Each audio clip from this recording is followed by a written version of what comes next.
Hello friends, आपका स्वागत है हमारे इस यूट्यूब चैनल पर।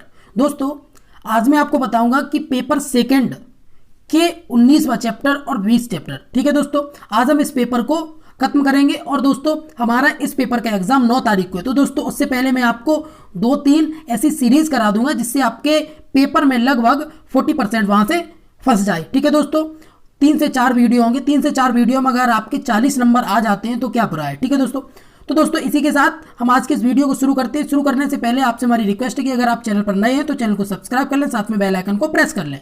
और दोस्तों हाँ, एक बहुत जरूरी सूचना, दोस्तों आज शाम को या नाइट में, हो सकता है कि नाइट हो जाए, तो दोस्तों रात तक आपको 17, 18, 19 और 20 इन चारों चैप्टर से जो न्यूमेरिकल हमारे एग्जाम में आ सकते हैं, संभावित प्रश्न है, उनको हम लेकर आएंगे और दोस्तों सॉल्व कराएंगे। जिसको भी अगर उनमें कोई समस्या है तो दोस्तों आप हमें इस वीडियो की कमेंट में बता दें कि हमें न्यूमेरिकल में प्रॉब्लम हो रही है, तो दोस्तों हम वैसे भी न्यूमेरिकल उनके लिए लेकर आ जाएं। चलिए दोस्तों इसी के साथ आज की इस वीडियो को शुरू करते हैं। दोस्तों आज का हमारा सबसे पहला टॉपिक है कि सहसंबंध। सहसंबंध मतलब कोर रिलेशन। ठीक है दोस्तों, आज हम जानते हैं कि सहसंबंध कितने प्रकार के होते हैं। तो दोस्तों ये जो सहसंबंध है ये 3 प्रकार के होते हैं। 3 प्रकार कौन कौन से दोस्तों? एक होता है ऋणात्मक सहसंबंध, एक होता है ऋणात्मक, और एक होता है दोस्तों धनात्मक, और एक होता है शून्य। ठीक है दोस्तों, जो ऋणात्मक होता है इसमें क्या होता है कि इसमें एक वैल्यू घटती है तो दूसरी बढ़ती है, यदि एक बढ़ेगी तो दूसरी घटेगी। और दोस्तों एक होता है हमारा धनात्मक सहसंबंध। धनात्मक सहसंबंध में क्या होता है दोस्तों? यदि एक वैल्यू बढ़ेगी तो दूसरी भी बढ़ेगी, और यदि एक वैल्यू घट रही है तो दूसरी भी घटेगी। तो दोस्तों इसे बोलते हैं धनात्मक सहसंबंध। और एक होता है दोस्तों शून्य सहसंबंध। शून्य सहसंबंध का मतलब है कि इससे उसके परमाणु में कोई अंतर नहीं आता। तो चलिए दोस्तों इसी के साथ हम आज के प्रश्नों को सॉल्व कर लेते हैं। दोस्तों आज का हमारा सबसे पहला प्रश्न है कि शिक्षा तथा मनोविज्ञान में कार्य करण संबंधों को समझा जा सकता है। किससे समझा जा सकता है? संबंध सहसंबंध सिद्धांत से, मानक विचलन से, औसत से, या फिर बहुलांक से। तो दोस्तों बात की जा रही है शिक्षा तथा मनोविज्ञान में कार्यकरण संबंधों के समझने की। तो दोस्तों इनको हम समझते हैं सहसंबंध के सिद्धांत से। हमारा आंसर है ऑप्शन नंबर ए। हमारा नेक्स्ट प्रश्न है दोस्तों, सहसंबंध विधि का उपयोग किया जाता है। तो सहसंबंध विधि का उपयोग किस लिए किया जाता है? शैक्षिक व्यवसायिक निर्देश में, शैक्षिक समस्या के अध्ययन में, A+B दोनों, उपरोक्त में से कोई नहीं। तो दोस्तों सहसंबंध विधि जो है इसका उपयोग किया जाता है शैक्षिक समस्याओं के अध्ययन में। ठीक है दोस्तों, हमारा आंसर होगा ऑप्शन नंबर बी। हमारा अगला प्रश्न है, 2 चल राशियों का पारस्परिक संबंध कहलाता है। तो दोस्तों जब 2 चल राशियां होंगी तो उनके बीच में क्या होगा? उनके बीच में एक कोऑर्डिनेशन बनेगा जिसे हम सहसंबंध कहते हैं। ठीक है दोस्तों, कोरिलेशन बनेगा जिसे हम सहसंबंध कहते हैं। तो दोस्तों हमारा आंसर होगा ऑप्शन नंबर ए, सहसंबंध। हमारा अगला प्रश्न है, किससे यह ज्ञात होता है कि 2 गुण कितनी मात्रा में एक दूसरे पर निर्भर हैं? बात की जा रही है कि किससे ज्ञात होता है कि 2 गुण जो हैं वो कितनी मात्रा में एक दूसरे पर निर्भर हैं। तो दोस्तों सहसंबंध गुणांक, आभासी संबंध, उपरोक्त में से कोई नहीं। तो दोस्तों हमारा इसमें आंसर है ऑप्शन नंबर ए, सहसंबंध से। ठीक है दोस्तों, हमारा अगला प्रश्न है, सहसंबंध का उद्देश्य 2 चल राशियों में पाई जाने वाली संबंध की मात्रा का पता लगाना होता है। यह किसका कथन है? फर्ग्यूसन का, लेथरॉप का, या फिर गैरेट का, या फिर पियर्सन का? तो दोस्तों ये जो हमारा कथन है ये कथन है फर्ग्यूसन का। फर्ग्यूसन कहते हैं कि सहसंबंध का उद्देश्य 2 चल राशियों में पाई जाने वाली संबंध की मात्रा का पता लगाना होता है कि उसकी जो मात्रा है वो कैसी है तो और कितनी है। ठीक है दोस्तों, हमारा अगला है, सहसंबंध 2 चल राशियों में पाए जाने वाले संयुक्त संबंध की ओर संकेत करना। क्या संकेत करता है? तो दोस्तों यहां संकेत करता है, यह कथन किसने कहा है? लेथरॉप ने, स्पीयरमैन ने, ड्रेवर ने, या फिर क्रो ने। तो दोस्तों आप यहां देख रहे होंगे कि यहां दे रखा है कि सहसंबंध 2 चल राशियों में पाए जाने वाले संयुक्त संबंध। बात अगर कहीं भी दोस्तों संयुक्त संबंध की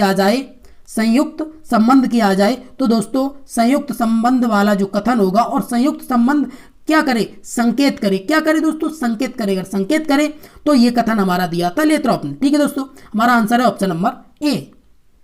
हमारा अगला प्रश्न है कि सहसंबंध गुणांक एक ऐसी संख्या है जो यह बताती है कि वस्तुएं या वस्तुएं या दो चर किस सीमा तक, यह बात कर रहे हैं किस सीमा तक, लिमिट की, ठीक है दोस्तों, किस सीमा तक संबंधित हैं, चर में परिवर्तन कर लेने पर किस सीमा तक दूसरे चर में परिवर्तन होगा। देखिए दोस्तों, यहां एक में परिवर्तन कर रहे हैं और दूसरे में परिवर्तन होगा। यह परिभाषा किसने दी, ट्रॉट्रो ने, ड्रेवर ने, स्पीयरमैन ने या फिर गिलफोर्ड ने।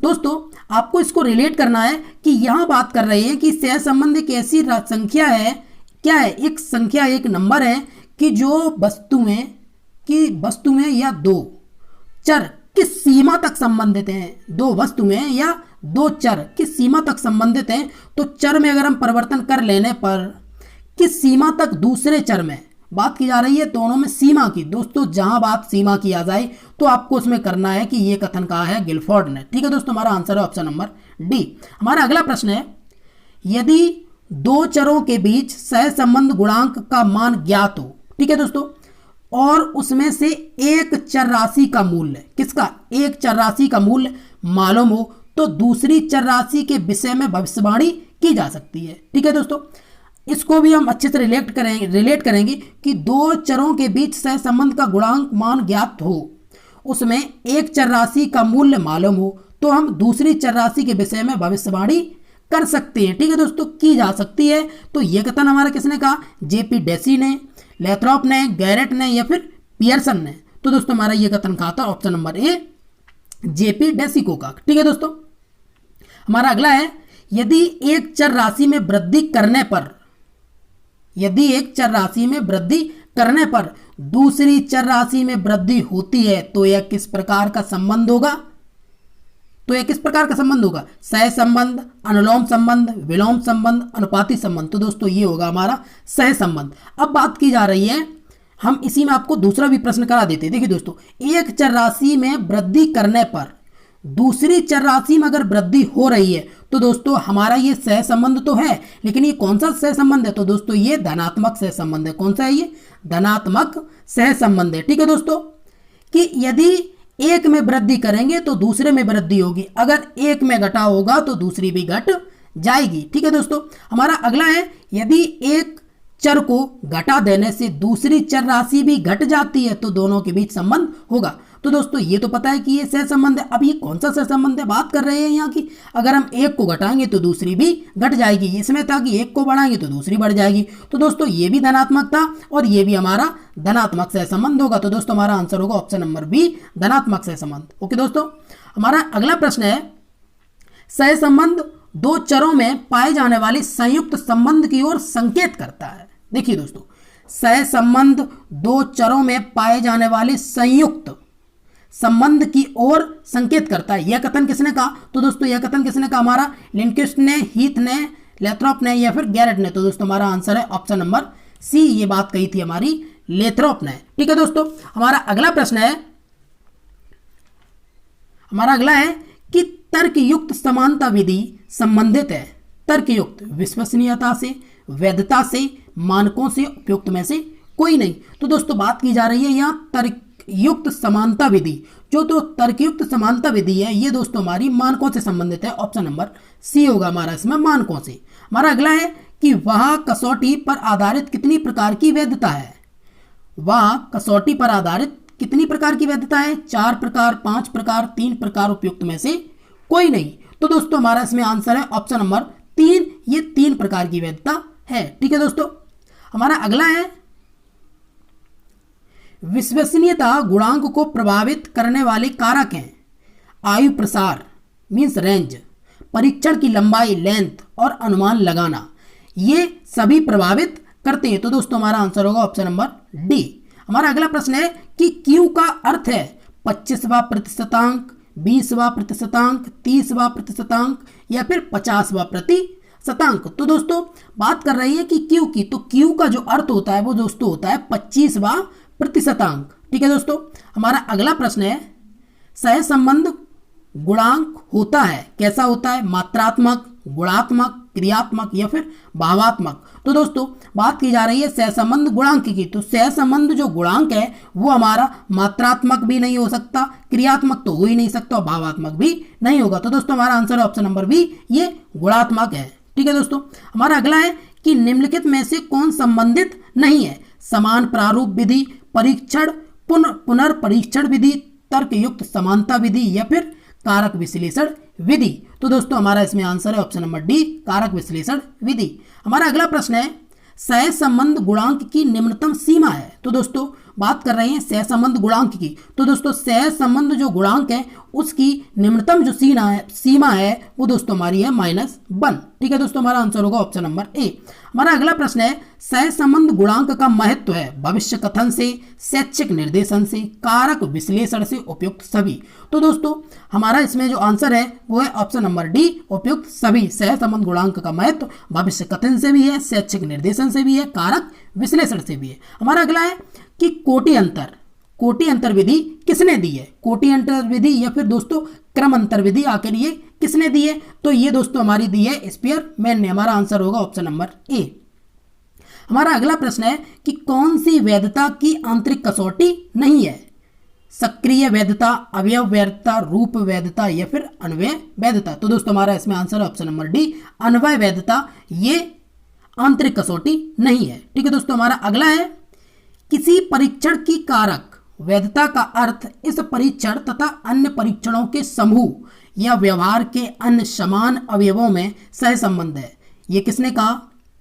एनास्तासी ने, क्रोनबेक ने, गैरेट ने या फिर फ्रीमैन ने। तो दोस्तों ये बात कही है हमारी ऑप्शन नंबर ए, एनास्तासी ने। हमारा अगला है कि कोटि अंतर विधि द्वारा सहसंबंध गुणांक का सूत्र क्या है? तो दोस्तों हम इन सूत्रों को देखेंगे। ठीक है दोस्तों, इनमें से हमारा जो दोस्तों आंसर होगा वो हमारा होगा आंसर होगा ऑप्शन नंबर सी। ठीक है दोस्तों, इसमें क्या है कि rho equal to 1 minus 6 sigma और डेविएशन का square upon n square n-1 कोष्टक में। ठीक है दोस्तों, हमारा अगला प्रश्न है कौन परीक्षण की विश्वसनीयता ज्ञात करने की सापेक्षिक विधि नहीं है? क्या नहीं है? विधि नहीं है। समानांतर प्रारूप विधि, अर्ध विच्छेदन विधि, मापन की मानक त्रुटि, तर्कयुक्त समानता विधि। तो दोस्तों हमारा इसमें आंसर है ऑप्शन नंबर ए, समानांतर प्रारूप विधि। हमारा अगला है कि प्रतिशतांक दिए हुए प्राप्तांकों के पैमानों पर मूल्य होता है जिसके नीचे किसी भी प्रतिशत में केसेस दिए जाते हैं। ये किसने कहा है? तो दोस्तों हमारे आंसर है गैरेट ने, हीथ ने, गिलफोर्ड ने, उपयुक्त में से कोई नहीं। तो दोस्तों हमारा इसमें आंसर है ऑप्शन नंबर सी, ये बात कही है गिलफोर्ड ने। ठीक है दोस्तों, हमारा अगला है कि PZ का अर्थ P25 का अर्थ क्या है?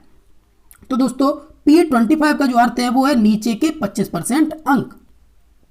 हमारा अगला है निम्नलिखित में से कौन संबंधित नहीं है? गुणात्मक सहसंबंध, धनात्मक सहसंबंध, शून्य सहसंबंध और ऋणात्मक सहसंबंध। तो दोस्तों मैंने आपको बताया था कि हमारे जो सहसंबंध होते हैं वो दोस्तों धनात्मक होते हैं, शून्य होते हैं और ऋणात्मक होते हैं, लेकिन गुणात्मक सहसंबंध नहीं होते। तो हमारा आंसर होगा ऑप्शन नंबर ए। ठीक है दोस्तों, हमारा अगला है शतांशीय मान का सूत्र क्या है? तो दोस्तों बात की जा रही है यहाँ शतांशीय मान की। तो दोस्तों हमारा इसमें आंसर है option number D, P equal to L plus कोष्टक में Pn/100 minus F/FV into I means interval. ठीक है दोस्तों, हमारा अगला है कि इसेंशियल ऑफ साइकोलॉजिस्ट टेस्टिंग पुस्तक किसने लिखी है? गुड ने, गिलफोर्ड ने, क्रोनबेक ने या फिर JW बेस्ट ने। तो दोस्तों हमारा इसमें आंसर है ऑप्शन नंबर सी, क्रोनबेक ने पुस्तक लिखी है इसेंशियल ऑफ साइकोलॉजिकल टेस्टिंग। दोस्तों हमारा अगला चैप्टर है इसी के साथ में सामान्य संभावना वक्र, नॉर्मल प्रोबेबिलिटी कर्व। ठीक है दोस्तों, हम इसके भी प्रश्नों को सॉल्व कर लेते हैं। दोस्तों हमारा सबसे पहला प्रश्न है कि सामान्य संभावना वक्र की आकृति किस आकार की होती है? बात कर रहे हैं सामान्य संभावना वक्र की आकृति। तो दोस्तों सामान्य संभावना वक्र की आकृति त्रिभुजाकार, सरल रेखीय, घंटाकार या फिर वृत्ताकार। तो दोस्तों हमारा आंसर है इसमें ऑप्शन नंबर सी, ये होती है घंटाकार।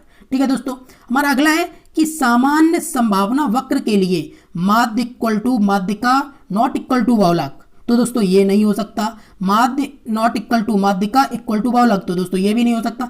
माध्य नॉट इक्वल टू माध्यिका नॉट इक्वल टू बहुलक, ये भी नहीं हो सकता। दोस्तों हमारा आंसर इसमें ऑप्शन नंबर बी, माध्य इक्वल टू माध्यिका इक्वल टू बहुलक, ये तीनों समान होते हैं सामान्य संभावना वक्र के लिए। ठीक है दोस्तों, हमारा अगला है सामान्य संभावना वक्र के लिए विषमता गुणांक का मान कितना होता है? तो दोस्तों इसका जो मान होता है वो होता है हमारा 0। हमारा आंसर है ऑप्शन नंबर ए। हमारा अगला प्रश्न है सामान्य संभावना वक्र होता है एक्स अक्ष के समांतर, वाई अक्ष के समांतर, एक्स अक्ष के अनंत स्पर्शी या फिर वाई अक्ष के अनंत स्पर्शी। तो दोस्तों हमारा आंसर है ऑप्शन नंबर सी, एक्स अक्ष पर अनंत स्पर्शी होता है। हमारा अगला है सामान्य संभावना वक्र का प्रतिपादन सर्वप्रथम किया था। ये किसने किया? डी मॉयवर ने, पियर्सन ने, कॉसी ने या फिर वोल्ट्जमैन ने। तो दोस्तों हमारा आंसर है इसमें ऑप्शन नंबर ए, ये डी मॉयवर ने किया था। हमारा अगला है सामान्य संभावना वक्र के वक्रता गुणांक का मान कितना होता है?